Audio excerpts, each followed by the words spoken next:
Bismillahirrahmanirrahim. Assalamualaikum warahmatullahi wabarakatuh. Jumpa lagi dengan saya di Klinik TV.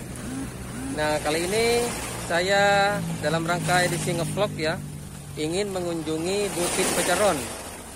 Kali ini saya sedang berada di Pantai Peceron, Desa Pasir Putih, Kecamatan Bungatan, Situbondo. Dan tempat yang akan saya kunjungi adalah sebuah bukit yang ada di belakang saya, yang cukup jauh sana itu.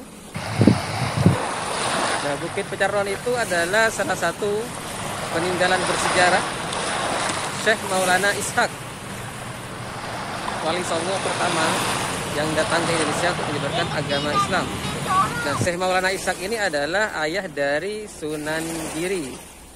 Nah, bagaimana cerita Syekh Maulana Ishaq dengan Bukit Peceron ini sehingga sampai saat ini Bukit Peceron yang menjadi tempat bermunajat atau petilasan Syekh Maulana Ishaq tetap ramai dikunjungi para peziarah yang ingin ngalap berkah, dalam istilah Jawa ngalap berkah, atau memohon kepada Allah untuk mengabulkan semua doa-doanya melalui perantara karomah Syekh Maulana Ishaq. Nah, sebentar lagi kita akan berkah, tonton terus channel ini, Klinik TV, tonton terus sampai selesai untuk mengetahui mitos-mitos apa saja yang ada di Bukit Peceron dan apa hubungannya Bukit Peceron dengan Syekh Maulana Ishaq. Serta kabarnya juga Bukit Peceron ini merupakan lambang atau bukti kisah cinta antara Syekh Maulana Ishaq dengan Dewi Serdadu, putri dari Prabu Belambangan Menak Sembuyu. Nanti sejarahnya akan saya jelaskan sambil berjalan. Jadi tonton terus channel ini, tonton terus video ini ya sampai selesai.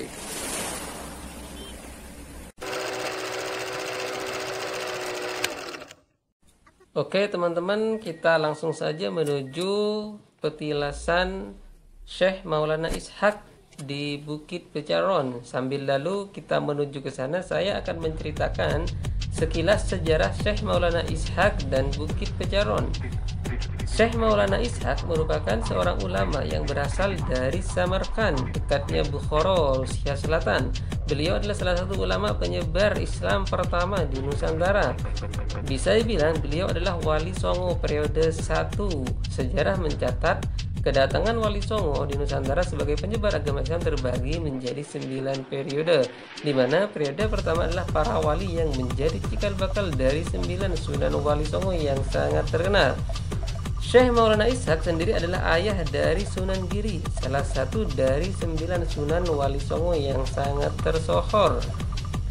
Syekh Maulana Ishaq dikirim ke Nusantara oleh Sultan Turki Utsmani dengan spesialisasi ahli pengobatan. Maka selain berdakwah Islam di Nusantara, beliau juga sebagai tenaga medis atau ahli pengobatan. Oke, kita sudah sampai di pintu masuk petilasan Peceron Syekh Maulana Ishaq. Bagi Anda yang ingin kesini dan membawa mobil, maka harus membayar biaya parkir sebesar Rp5.000 untuk mobil pribadi. Syekh Maulana Ishaq sendiri datang ke tanah Jawa bersama dengan 2 orang ulama lainnya, yaitu Syekh Jumadil Kubro atau Husain Jamaluddin, yaitu adalah ayah dari Syekh Maulana Ishaq, dan Syekh Maulana Malik Ibrahim, kakak Syekh Maulana Ishaq. Jadi 3 ulama besar tersebut adalah ulama-ulama penyebar Islam pertama di tanah Jawa yang berasal dari Samarkand, Bukhara. Menurut sejarahnya, Bukit Peceron menjadi tempat petilasan Syekh Maulana Ishaq tatkala beliau mengikuti sayembara Raja Belambangan Sultan Menak Sembuyu untuk mengobati putrinya yang sakit parah dan juga untuk mengusir wabah penyakit dari bumi Belambangan. Dan alhasil, Syekh Maulana Ishaq adalah satu-satunya orang yang berhasil menyembuhkan putri Raja Belambangan dan mengusir wabah penyakit dari tanah Belambangan. Singkatnya, Syekh Maulana Ishaq pun diangkat menjadi menantu Raja Menak Sembuyu, dan dengan sejak saat itu menyebarkan Islam di tanah Belambangan. Putri dari Menak Sembuyu yang dinikahi atau dipersunting oleh Syekh Maulana Ishaq bernama Dewi Sekardadu. Dari Dewi Sekardadu inilah Syekh Maulana Ishaq dikaruniai seorang putra laki-laki yang kelak menjadi Sunan Giri. Nah, Bukit Pecaron ini konon digunakan oleh Syekh Maulana Ishaq untuk tempat berdakwah setelah ada upaya dari pihak keraton untuk mengusir beliau dari tanah Belambangan. Hal tersebut karena terjadi banyaknya rakyat Belambangan yang masuk Islam dan mengikuti ajaran Syekh Maulana Ishaq. Padahal beberapa ajaran Islam bertentangan dengan tradisi budaya kerajaan Belambangan waktu itu. Singkat cerita, Syekh Maulana Ishaq pun pergi dari tanah Belambangan menuju ke Gresik menemui Syekh Maulana Malik Ibrahim. Oleh kakaknya, beliau disarankan untuk ke Surabaya dan di sana menemui Sunan Ampel selama 40 hari, kemudian melanjutkan berdakwah ke kerajaan Samudra Pasai. Beliau meninggal di Tumasik atau Singapura yang kala itu masih menjadi bagian dari kerajaan Samudra Pasai. Dan makam asli beliau pun ada di Tumasik alias Singapura tersebut. Nah, inilah kondisi dari petilasan daerah bagian parkir petilasan Syekh Maulana Ishaq di Bukit Pecaron. Bisa dilihat sendiri kondisinya, kondisi parkirnya seperti apa, dan kebetulan hari ini pengunjungnya sangat ramai. Biasanya setiap hari Jumat, Sabtu, dan Minggu pengunjungnya selalu ramai. Banyak juga yang berdatangan dari Madura, dari luar Jawa, pokoknya dari berbagai daerah. Banyak berdatangan untuk istilah Jawanya ngalap berkah di petilasan Syekh Maulana Ishaq ini.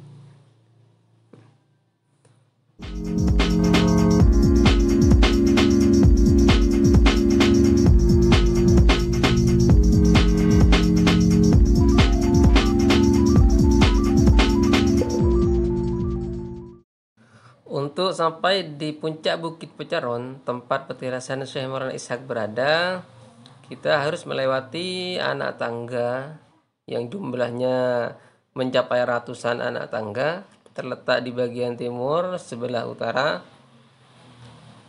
Konon mitosnya tidak ada orang yang bisa menghitung berapa jumlah tangga ini secara pasti. Banyak orang yang menghitung selalu berbeda-beda jumlahnya, entah apa faktor atau apa ini adalah mitosnya. Yang jelas, satu lagi mitos di Bukit Pecaron, konon dulu Bukit Pecaron itu tidak menyatu dengan daratan. Lokasi bukit ini cukup jauh dari daratan. Untuk mencapai bukit itu, orang harus menggunakan perahu. Tapi dengan keistimewaan Syekh Maulana Ishaq, Bukit Pecaron tersebut menyatu dengan daratan sehingga memudahkan masyarakat untuk berkunjung ke atas bukit. Memang legenda tersebut cukup sulit dinalar dengan akal, tetapi kisah-kisah seperti itu berkembang dan dipercaya sebagian warga di Situ Bondo dan sekitarnya. Sementara itu, keberadaan petilasan Syekh Maulana Ishaq di bukit itu memang mendatangkan berkah bagi masyarakat sekitar. Warga banyak membuka warung dan berjualan souvenir. Jualan mereka dikemas semenarik mungkin agar bisa memikat hati pengunjung yang akan berziarah ke Bukit Pecaron. Dan inilah jalan setapak bertangga atau berundak menuju atas Bukit Pecaron, di mana tempat petilasan Syekh Maulana Ishaq berada.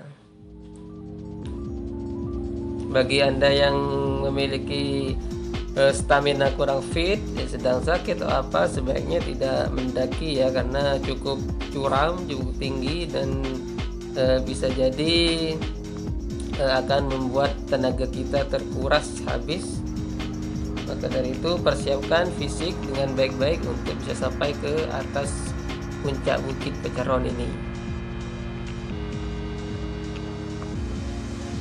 Bila Anda lelah karena mendaki yang cukup tinggi, bisa beristirahat di sepanjang jalur karena sudah ada tempat pegangan tangga.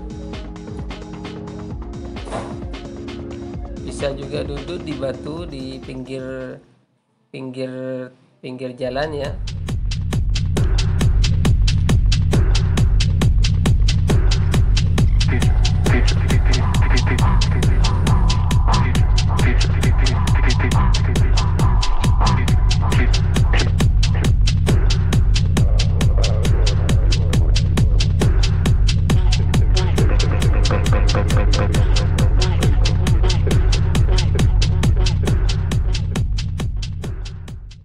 Nah, inilah lokasi petilasan Syekh Maulana Ishaq di puncak Bukit Pecaron. Di dalam bangunan tersebut terdapat semacam makam. Sebenarnya bukan makam Syekh Maulana Ishaq, tapi ada yang mengatakan makam itu adalah salah satu gigi yang tanggal milik Syekh Maulana Ishaq. Entah apakah itu benar, tapi kepercayaan sebagian orang ada yang mengatakan demikian. Yang jelas inilah tempat bermunajat, tempat petilasan Syekh Maulana Ishaq, bukan makam Syekh Maulana Ishaq.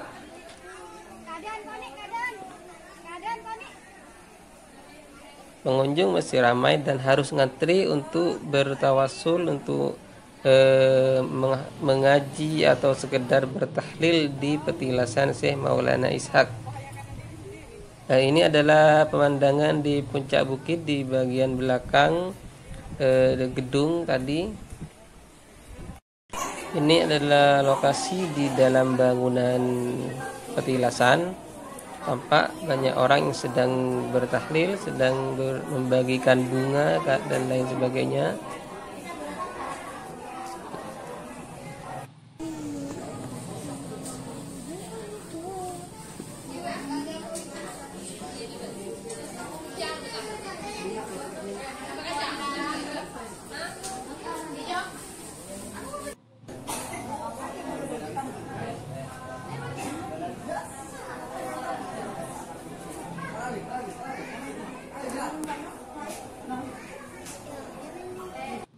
Tepat di bawah puncak Bukit Pecaron ada sebuah gua di bagian barat, ya, berhadapan dengan laut.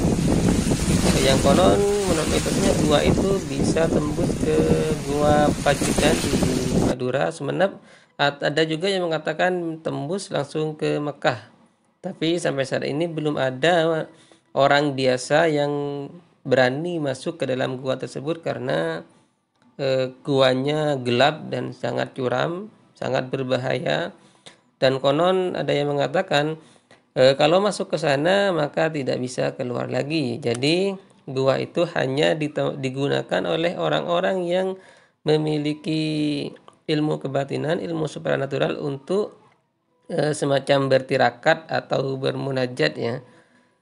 Dan untuk orang-orang biasa sangat hampir tidak ada yang berani masuk ke dalam gua tersebut. Ini adalah jalan menuju gua. Namun sayangnya guanya masih ada di sebelah barat bagian selatan, sangat jauh dijangkau dengan berjalan kaki.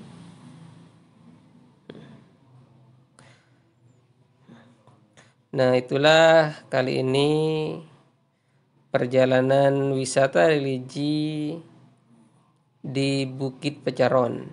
Semoga informasi ini bermanfaat dan sampai jumpa lagi di edisi ngevlog selanjutnya wisata religi, tempat-tempat yang ramai dikunjungi, yang dipercaya memiliki kekuatan magis, memiliki mitos dan banyak orang ngalap berkah di sana. Kita akan berkunjung ke wisata-wisata religi lainnya dalam kesempatan berikutnya.